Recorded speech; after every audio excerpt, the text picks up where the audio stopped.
એક સુંદર ઇન્દ્રધનુષી જંગલમાં રોબર્ટ નામનો એક નાનકડો રોબોટ અને યુની નામની એક વહાલી યુનિકોર્ન રહેતા હતા. તેઓ પાકા મિત્ર હતા. એક દિવસ યુની બહુ ઉદાસ બેઠી હતી. તેણે રોબોટને કહ્યું, રોબોટ, મને ગણિતથી બહુ ડર લાગે છે. તે ખૂબ અઘરું છે. રોબોટ હસ્યો અને બોલ્યો, ડર નહીં યુની, ગણિત એક મજાની રમત જેવું છે.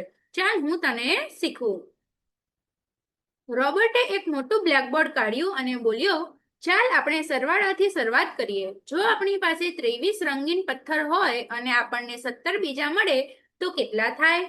રોબર્ટે તેને સમજાવ્યું કે 20 અને 10 ને અલગ કરીને જોડવા સરળ છે. 23 વત્તા 17 એટલે 20 વત્તા 3 અને 17 એટલે 10 વત્તા 7, જે થાય 30 વત્તા 10 બરાબર 40. યુની ખુશીથી બૂમ પાડી ઉઠી, અરે આ તો બહુ સરળ હતું.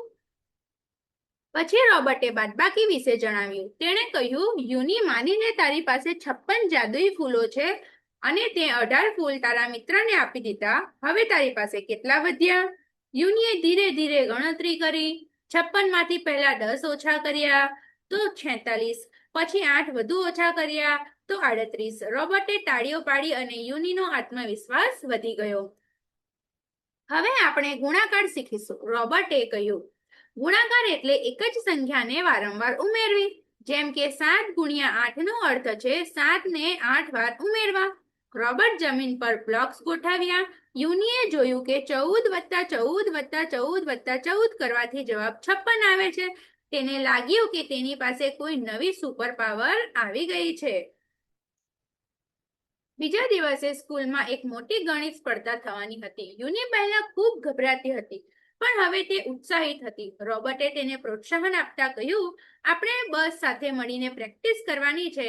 આપણે એક ટીમ છીએ. તેઓએ આખી સાંજ સાથે મળીને અઘરા સવાલો ઉકેલ્યા. સ્પર્ધાનો દિવસ આવી ગયો. સ્કૂલનો હોલ બાળકોથી ભરાઈ ગયો હતો. મંચ પર એક મોટો પડદો હતો જેના પર આખરી સવાલ આવ્યો, 48 વત્તા 25 ઓછા 16 બરાબર કેટલા?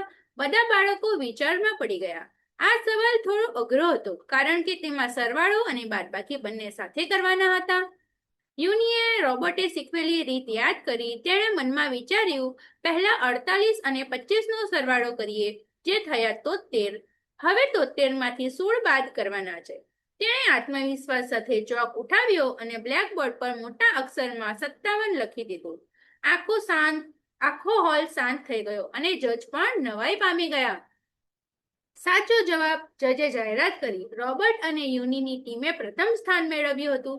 બધાએ તેમના માટે જોરદાર તાળીઓ પાડી. આચાર્યએ તેમને એક મોટી અને સોનેરી ટ્રોફી આપી. યુનીની ખુશીનો પાર ન રહ્યો. તેણે ક્યારેક વિચાર્યું ન હતું કે ગણિતમાં ક્યારેય જીતી શકશે.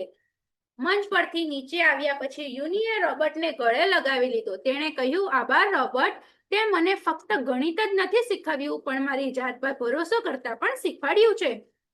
તું દુનિયાનો સૌથી સારો શિક્ષક અને મિત્ર છે. રોબર્ટે ધીમેથી બીપ કર્યું અને બોલ્યો, તું હંમેશાથી જ હોશિયાર હતી યુની, તારે બસ થોડા મહાવરાની જરૂર હતી. હવે યુનીને ગણિતથી બિલકુલ ડર લાગતો નહોતો.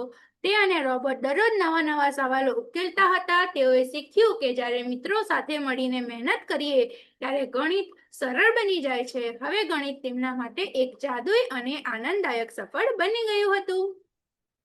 અને અહીં જ આપણી આ રોબોટ અને યુનિકોર્નની ગણિતની સફરવાળી વાર્તા અહીં પૂર્ણ થાય છે.